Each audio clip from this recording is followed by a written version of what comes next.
Disney World's Magic Kingdom, the most magical place on Earth, except when it's not. Too much rain, not enough rides, missing characters. You spent all day in the park and still left disappointed. So why and what can you do?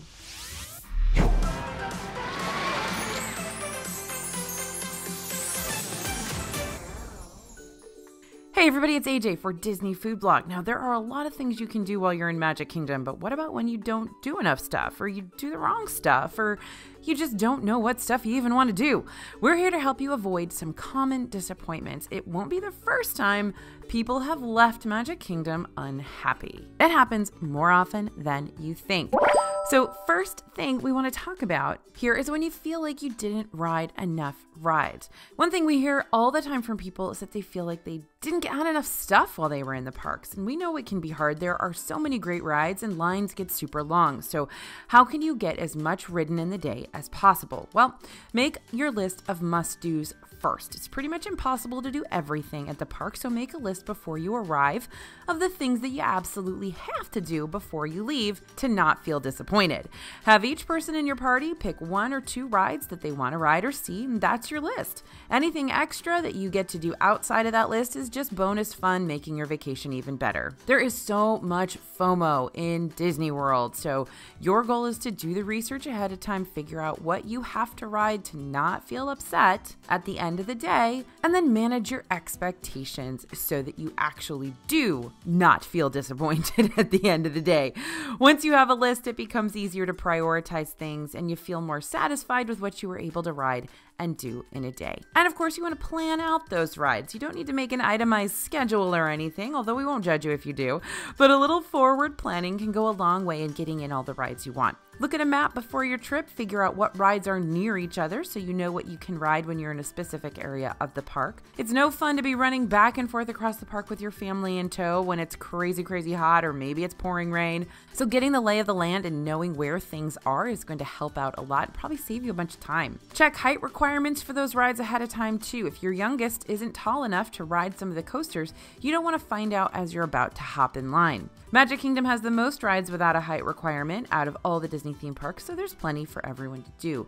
And if the adults in your group want to ride, you can use Rider Switch. One adult can wait with the non-riders while everyone else rides. When that first group gets off, the adults switch, so everyone gets a chance to enjoy the ride. Now, the second group of adults gets to go through the Fast Pass line, so they don't have to wait in the whole line again.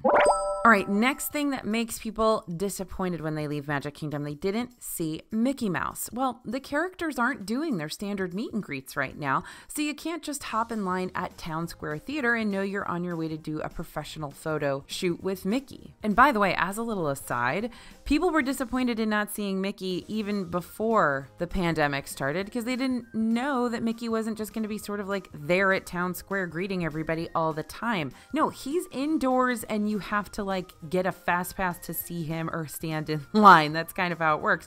And honestly, now post-pandemic, you're going to see him a lot more often than you used to see him in Magic Kingdom because of those cavalcades. So you actually have a better chance to see Mickey without planning ahead than you used to. Anyway, to make absolutely sure you see Mickey Mouse while you're at Disney World, your first stop's going to be those character cavalcades. They are great for on-the-go character sightings. Now, you can't get them to stop and pose for pictures with you or sign autograph books right now, but if you want to see the characters, this is a great way to do it. These cavalcades are like mini parades. They run throughout the day with a variety of characters, and you might even spot some rare characters as well. Disney does not list on the Times Guide or on your app when these cavalcades will happen. They just kind of happen sporadically. But the cavalcades do come pretty regularly, so it's not like Mickey's only going to be out once a day. Mickey's going to be out several times a day.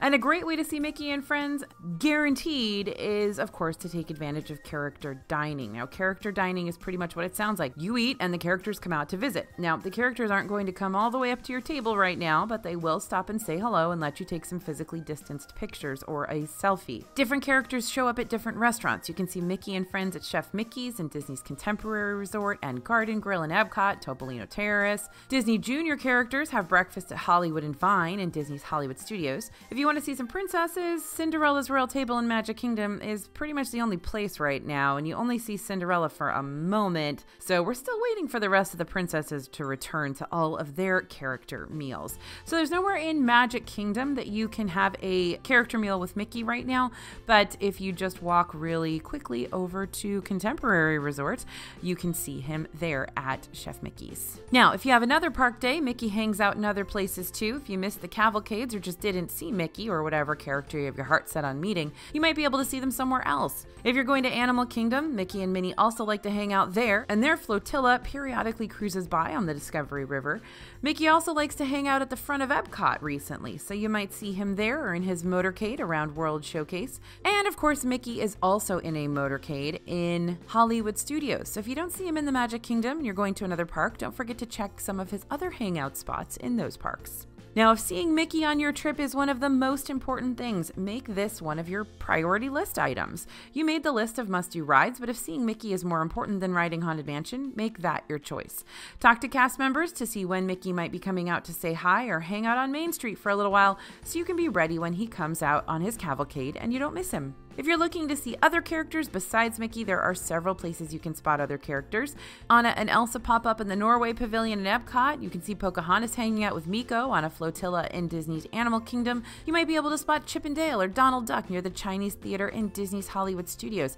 These cavalcades and pop-up characters happen all over the parks all the time. Alice, Mary Poppins. Disney's definitely doing a good job of making sure you see the characters, so just talk to cast members and get a little vibe for which characters are going to pop up in that park that day and where you might be able to see them. All right, another reason people leave the Magic Kingdom disappointed pretty much every day is rain. Yep, the most important thing to remember about rain in Florida is that it will rain in Florida, and you should plan ahead. Check the weather forecast to see if it's scheduled to be an all-day rain or just a quick afternoon storm. We recommend using a weather app like AccuWeather because it updates to the minute, so you know exactly when to find some cover. And if you know when rain is coming, you can be prepared for it. So make sure you pack those ponchos or an umbrella in your park bag so you're ready for the sometimes very sudden downpours that can happen in Central Florida. And heads up, even with a weather app like AccuWeather or checking the weather forecast, that doesn't necessarily mean that it's not wrong. We've had many a day in Florida that says it's not going to rain, we promise, and then it pours. So those things come up real quickly. Now, being prepared for the pretty much inevitable rain is going to allow you to stick it out in the parks and not go home early. So many people leave the parks at the first sign of rain because they're wet and miserable and rides might be closed and they just don't want to be there. But if you plan ahead and bring your ponchos and umbrellas, you're covered. Literally. And you can continue to have fun in the parks when everybody else leaves, so you have shorter waits. You don't have to go home wet and angry without finishing your day. Now, remember, they will close those outdoor rides if there's rain. So things like Big Thunder Mountain might be closed or Dumbo. So plan to do those outdoor rides in the morning because it's less likely to rain in the morning in Florida. And also don't get in line for a ride that has a 1 hour wait if you see on your weather app that it's going to rain in an hour, because if that's an outdoor ride and you've waited in the whole line and then it starts to rain and the ride shuts down, well, that's a problem. So plan ahead for that too. Now, don't forget that there are lots of indoor attractions and things to do inside. So if those outdoor rides do close temporarily for weather, or you just don't want to stand in the rain, go to an indoor ride or show, or head to some shops or do something dry while it rains. A lot of times you can go into an indoor attraction in the middle of a torrential storm, and when you come out, it's sunny and dry again. So take advantage of those indoor experiences. Oh, and heads up, when it starts to rain, everybody decides it's time for lunch. So they all go indoors into the restaurants. So if you don't have a dining reservation, it's going to be much harder to get a table at restaurants during those rainstorms. Okay, speaking of eating, a lot of people leave Magic Kingdom disappointed because they didn't get to eat where they wanted or they didn't like their food. Well, we love Disney food. You'd never have guessed, but we do. And there are so many amazing restaurants on property. But what if you can't get a reservation for the one place you desperately want to eat? Currently, you can make dining reservations 60 days out. So if you have a certain restaurant you know you'll want to hit, be ready to call or book online early on that 60-day mark, like 6, 7 a.m. Reservations fill up very quickly, especially for places like Be Our Guest Restaurant and Cinderella's Royal Table. So knowing where you want to eat well ahead of your trip and being ready to book as soon as your window opens makes it more likely you'll get that reservation. But what happens if you can't get the reservation you wanted? You were ready, you called 60 days before your trip, and there still weren't any reservations available. Well, don't give up immediately. Keep checking back, especially as you get closer to the day of. People cancel reservations and you may find a spot that just opens up. And of course, Disney's been increasing capacity in their parks and restaurants quietly. And so if capacity goes up, then a whole bunch of new reservations might show up. Also, make sure to check the day before you want to visit the restaurant because a lot of people cancel at that 24-hour mark to prevent being charged for a no-show. You'd be surprised how many times you can snag a last-minute reservation just by checking back frequently. Another option is to join a walk-up wait list. You can check a specific restaurant's walk-up availability on the My Disney Experience app and join the list from your phone. Now, not every restaurant has one and they can fill up quickly, but it never hurts to try, especially if visiting a certain restaurant is super important for your trip. And of course, last-ditch effort, go up to the restaurant when you arrive in the morning and say, hey, are there any tables available anytime today? And they may surprise you. Now, for more information on Disney restaurants and everything else Disney planning, be sure to check out our guidebooks at dfbstore.com. We pour all of our Disney knowledge into those guidebooks. Our DFB Guide to Walt Disney World Dining is over 800 pages of in-depth info that covers everything from budgets to restaurant reviews and all of our top secret tips for snagging the best tables and making the most of your meals at Disney World. Head to dfbstore.com to get that or any of our snack and festival guides and bundles, and don't forget to use promo code YouTube for a discount. I was just editing that guide the other day and I was basically like, man, this is a really good book. So, I was impressed. All right, next reason why people leave the Magic Kingdom disappointed. You found a souvenir you liked, but you can't find it again. This happens all the time. You see something you love in one store, tell yourself, oh, I'll see it again later. I don't need to buy it now. And then you never see it again. Well, sometimes it sells out. Sometimes you just can't remember which store you were in when you saw it. And maybe it's exclusive to just one store. Not everything is, but some things are. So a great option for finding Disney merchandise is shopdisney.com. It's much easier to search online than go store to store looking for a specific item. Then you can have it shipped to your house so it's ready for you when you get home. If you're out of park days and forgot to grab that special Disney item on the way out of Magic Kingdom, head over to Disney Springs. Have a look around the world of Disney. That's a massive store. It houses a ton of Disney merch. Obviously, this one store can't hold every piece of merchandise from around the parks, but it's a good place to start if there's a specific item you're looking to buy before heading home from your vacation. And you can also look up items right in the My Disney Experience app. It'll show you where you can go to find them. It also lets you know if the item is sold out in a particular location, so you don't waste time rushing to that store just to come out empty-handed. Now, last-ditch effort, go to a cast member in a store. They should be able to access a database to see if anybody has that item in stock. Okay, now another reason people leave the Magic Kingdom disappointed: you lost a dining reservation because you were late. Who among us hasn't been late for a dining reservation? I'm late for just about every dining reservation. Things happen, you get delayed, you get distracted, but there are some things you can do to keep from forfeiting your meal. One thing we recommend, if you know a few hours early that you might not make your reservation time, go ahead and check My Disney Experience to see if a later time is available and swap it out. If you're close to your reservation time, this probably won't work and you'll need to call the dining location or call the dining line to see if they have any later openings available. Next option, if you realize you're going to be late to a reservation, then call that restaurant and explain that you're late, but aren't trying to no-show, and they might still be able to hold your table for you if it's not too far past your reservation time. Usually there's a grace period of about 15 minutes where you can still get in for your reservation, but it's nice to call even if you're going to be there within that 15 minutes after your time. Just gives the restaurant a heads up that you're on your way.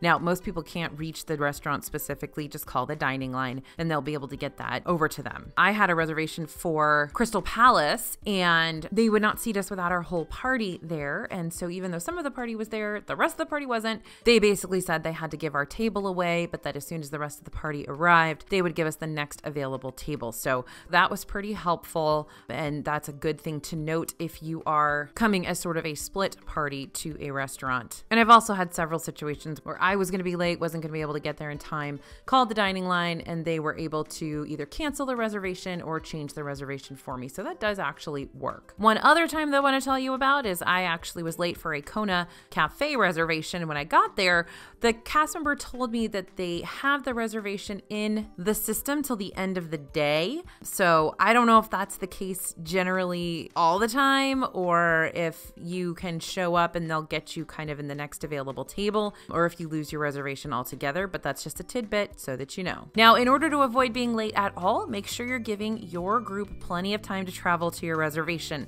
Magic Kingdom's huge, so make sure you aren't all the way across the park or at the Transportation and Ticket Center when your reservation time comes. I think a lot of people, especially who are new to Disney World, think, okay, I have a reservation at the Magic Kingdom at 5. I will leave at 4 to get there. But sometimes leaving at 4, if you're driving, you get to the Transportation and Ticket Center, and then you've got to wait for a monorail or wait for a ferry or wait for a bus to get over to actual Magic Kingdom. Then you have to wait in line to get through the tap styles.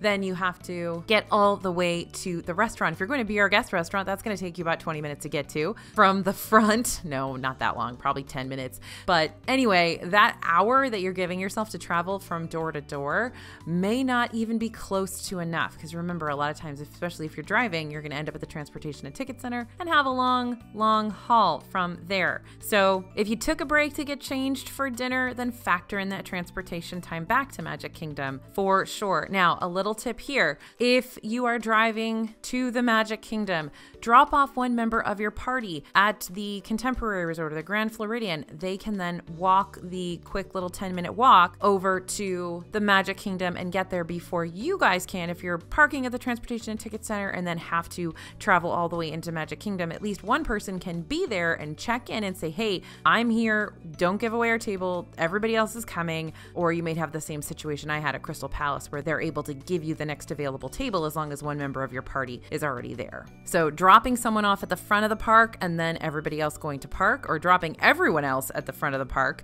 and one person going to park the car, can actually really be a great tip if you're late for a reservation. Now, if you're super late because a ride broke down and you were stuck on it for a while, they still might be able to accommodate you at the restaurant if you politely explain your situation. Usually there's someone stationed outside the ride exit if you've been stuck for a long time to help you out in that situation.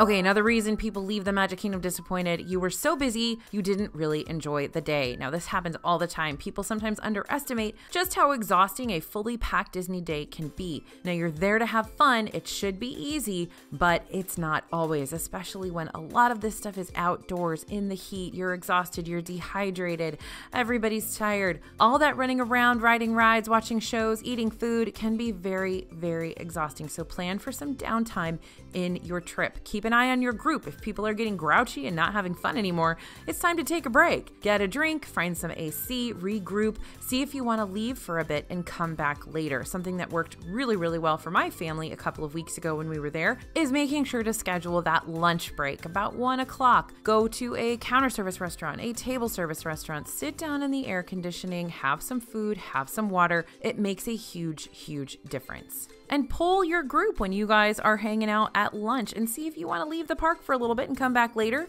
or if you'd rather just power through, right? Get everybody's input. Also, first of all, don't overplan your day so much that you don't have time to sit and take a breath. I know there are nearly 30 rides in Magic Kingdom, then all the shows, and you have so many snacks you wanted to try, but pace yourself. If it seems like there's too much to do in a single day, it's probably because there is. If you have a lot you want to do and see in Magic Kingdom, plan 2 days in that park so your family doesn't burn out on Dumbo and Dole Whips on the first day of vacation. It happens, and it happens a lot. All right, next reason that people leave the Magic Kingdom disappointed every day: you didn't get the best version of a ride. Okay, so rides are designed to be enjoyable from every seat and every angle, but sometimes there's a specific ride vehicle or place within a ride you'd like to sit in order to get the best ride you can. So how can you prepare so you're not going home upset that a ride wasn't as good as it could have been for you? Well, plan ahead and know what you want to request. You can't get to the front of a line and then ask the loading cast member where's the best place to sit on this ride. Well, you could, but it would slow down the loading and they don't know what your specific likes and dislikes are to answer that question. So if you have certain ways you'd like to experience things, know that information and plan accordingly. If you want a tamer, more controlled ride, maybe you've got a brand new roller coaster rider in your group and you're on Sevendorf's Mine Train, then ask for the front seat. Same thing on Big Thunder Mountain Railroad. Front seat is going to be a lot slower and a lot less, I guess, headache-inducing is the right word.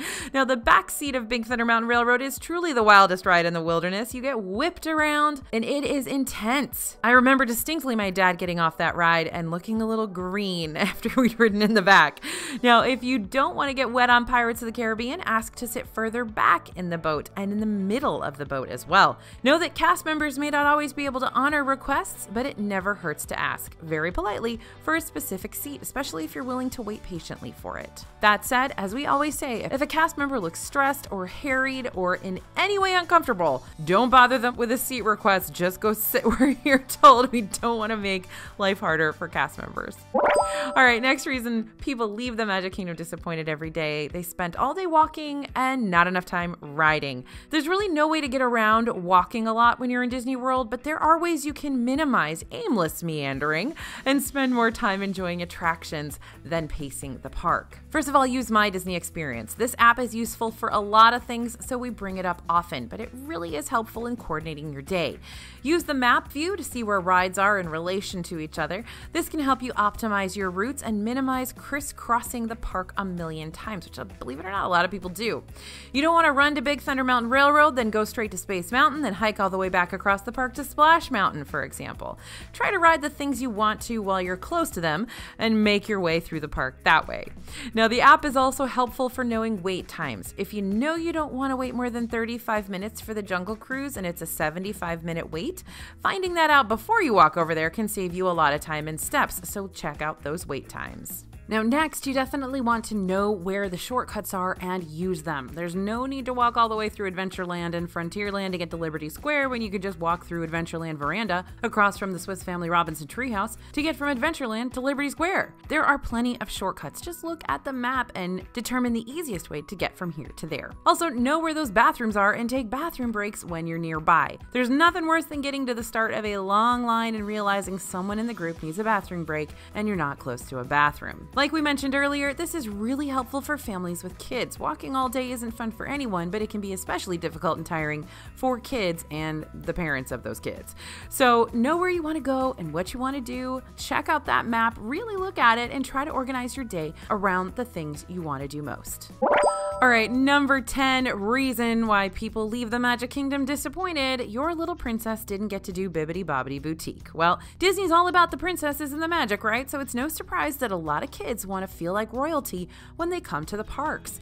The Bibbidi Bobbidi Boutique, where the little ones can be made over with hair, makeup, and costumes, is usually a very popular spot. But right now, all three locations, Magic Kingdom, Grand Floridian Resort and Spa, and Disney Springs, are closed because of COVID. But if your little princess is disappointed, there is actually another option right now. The Four Seasons Orlando, which is located near Disney Springs, has a princess makeover with 4 options that are very similar in price and style to the makeovers you could receive at Bibbidi Bobbidi Boutique. For $140, you can receive the Belle of the Ball treatment, which includes a princess hairstyle, princess makeup, and a manicure. The Royal treatment is $300. It includes everything from the Belle of the Ball, but you also get a princess dress, tiara, and wand. For pampering for parents and kids, you can try the Princess and Queen package for $480. This provides the Royal treatment for the child, and the parent receives a blowout, manicure, and designer hair accessory. If you have a child who is more interested in knights than princesses, they can have the Shining Knight package for $50. This package includes hairstyling, crown, sword, and shield. While the Bibbidi Bobbidi Boutique isn't currently open, that could change at any time, so make sure you're subscribed to that Disney Food Blog newsletter, because when there are updates and news in the park, we are going to let you know. Okay, now I know a lot of you have been disappointed leaving the Magic Kingdom because you didn't try a specific food you wanted to try. There is so much to try at the parks, like so much food. I leave Disney World every single time being sad that I didn't get a chance to try something I wanted to try. 2, you made a list of must-try foods before your trip, but you didn't get around to all of them while you were in the parks, so now what? See if they offer something similar in another park or at Disney Springs. If you're heading to another park, you might be able to snag some snacks there. If you missed the Mickey Cinnamon cinnamon roll from the Main Street Bakery. You can also get it at Tamu Tamu Refreshments and Creature Comforts in Disney's Animal Kingdom. Mickey waffles can be found all over Disney World, so if you didn't get them at Sleepy Hollow, you can head to pretty much any Disney resort and get one. The Dole Whip is a Disney Park staple snack, but if you miss them while in Magic Kingdom, you can get them many other places, including Pineapple Lanai at Disney's Polynesian Village Resort, Tamu Tamu Refreshments at Disney's Animal Kingdom, and Marketplace Snacks at Disney Springs. And if you run out of time or just can't find the item you're looking for, try making it at home. This can be a fun way to combat the post-Disney blues and also try some tasty eats. So over at DisneyFoodBlog.com, we got recipes, tons of recipes, for how to make some iconic Disney food yourself. But yeah, check that list of things you definitely want to eat while you're in Disney World and see which ones you can get other places so that you know what you absolutely have to get in Magic Kingdom and what you might be able to supplement later in your trip or even at home. All right, number 12, people leave Magic Kingdom disappointed because they spent too much money. Yeah, you can definitely spend more money than you intend to when you're at Disney. I think that's the law, right? Stuff is expensive, but it's also super tempting to buy all the things. I mean, everything is cute. It can be hard to say no. Your kids all want it. So how do you prevent major Disney buyers' remorse? I mean, you would think I would be immune to impulse purchases in Disney by now, but I am absolutely not.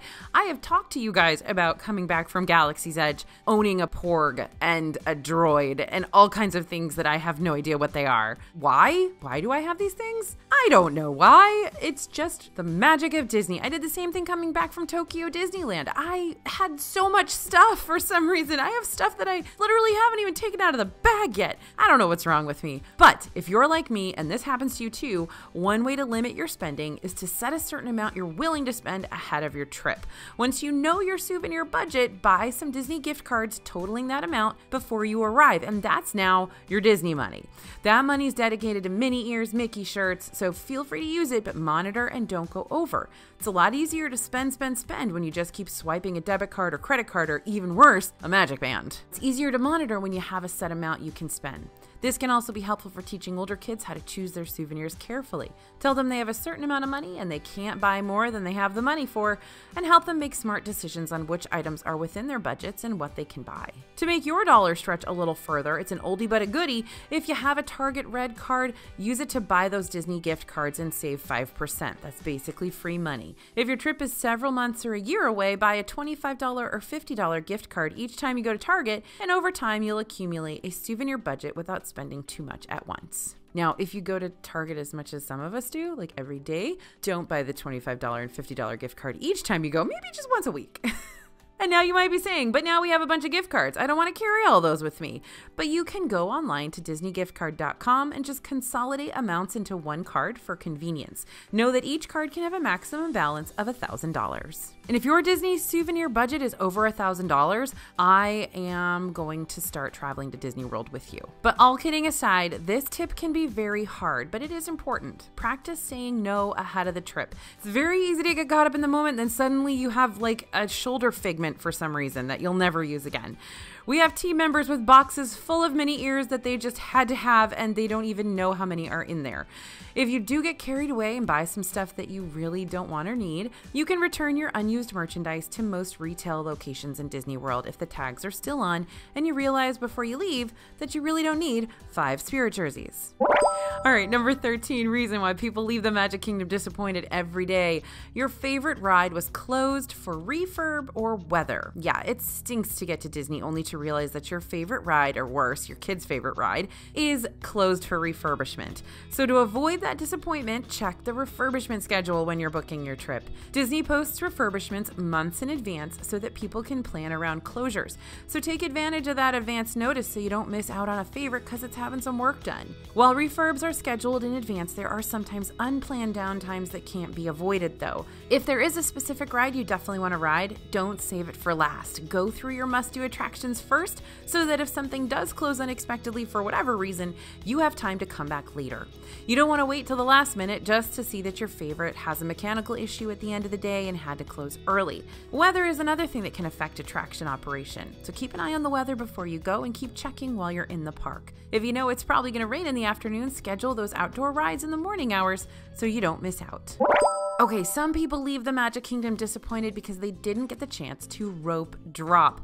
Disney pros know that getting to the parks right when they open, called rope dropping, can be a huge benefit to your day. If you're in the park, ready and waiting for the clock to strike opening time, you can get to rides earlier and get more done. If you're wanting to be some of the first people into the lines when they open, you'll have to arrive way earlier than you think. Just being at the entrance by opening time won't be early enough. You'll miss when they first open the gates and let people in.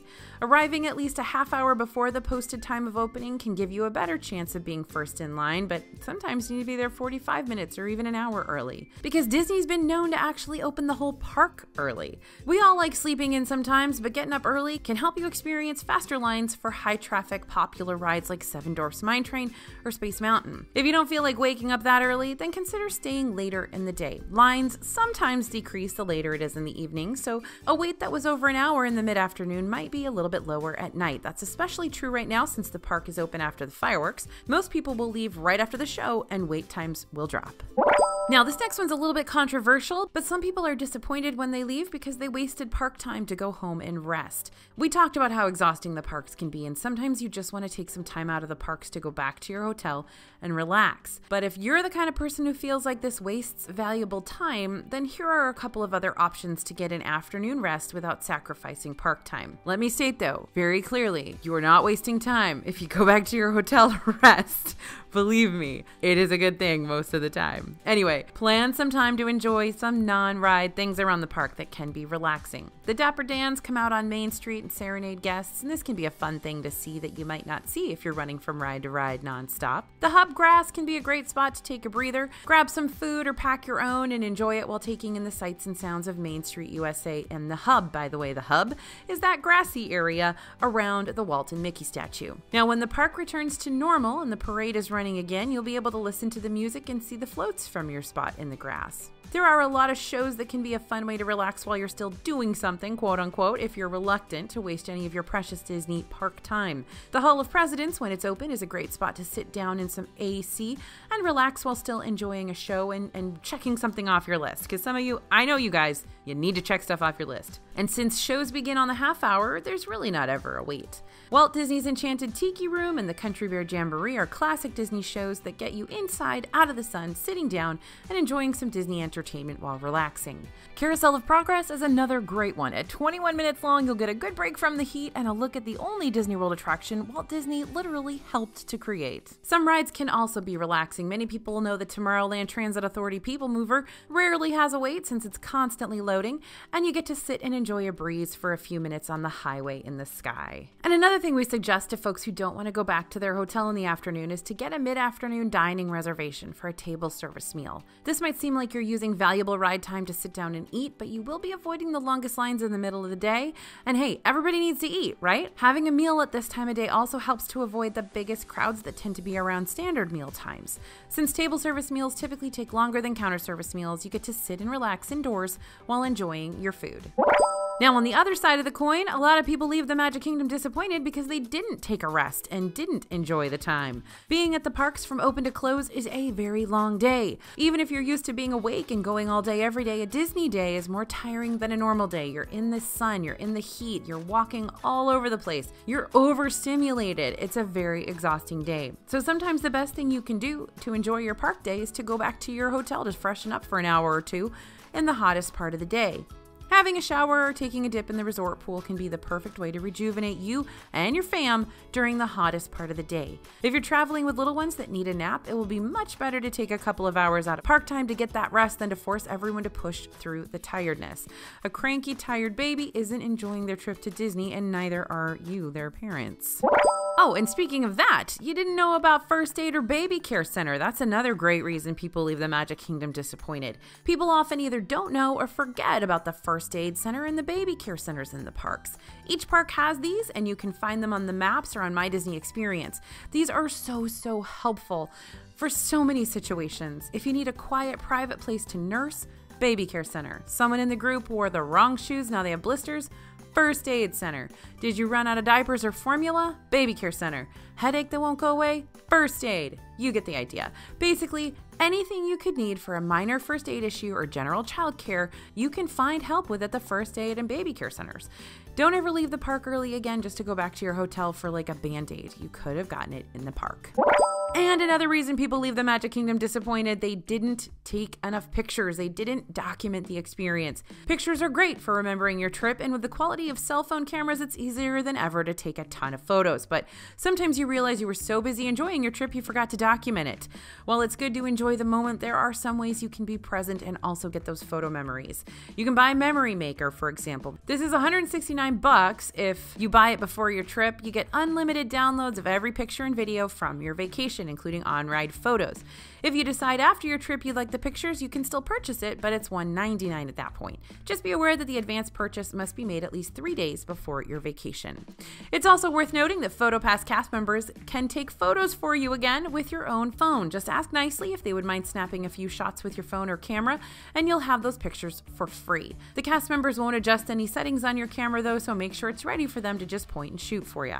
Not sure where to get the best pictures while you're in the parks? PhotoPass cast members are set up in spots that are good for photos, and they have specific camera settings ready to get the best quality photos. So anytime you see one of these cast members, stop and have them take a photo. That way you don't miss any opportunities for a great family image. And the other obvious benefit of this is they can take a photo of the whole family, since it seems like there's always one of you missing who's never in any photos because you're behind the camera. One more way to make sure you get all the photos you want on your vacation is to plan out some pictures you want to take ahead of time. Just like you have must-do rides and must-try foods, if there are must-have photos, put them on your list so you make sure you get them. Disney also offers paid photo packages. The Capture Your Moment session is $50 for 20 minutes of exclusive time with a PhotoPass cast member. You can do up to 2 sessions back to back, and these are perfect for engagement shoots or just getting the family holiday card photo.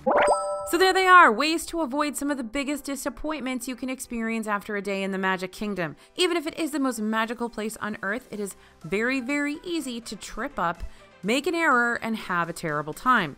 Now, we try really hard here to help you make the most of your Disney vacations, so stick with us, subscribe to the channel, follow us on social media, sign up for our newsletter to get all the latest and greatest in Disney news. Thank you everyone for watching, thanks for listening. As always, this is AJ for Disney Food Blog, and we'll see you real soon.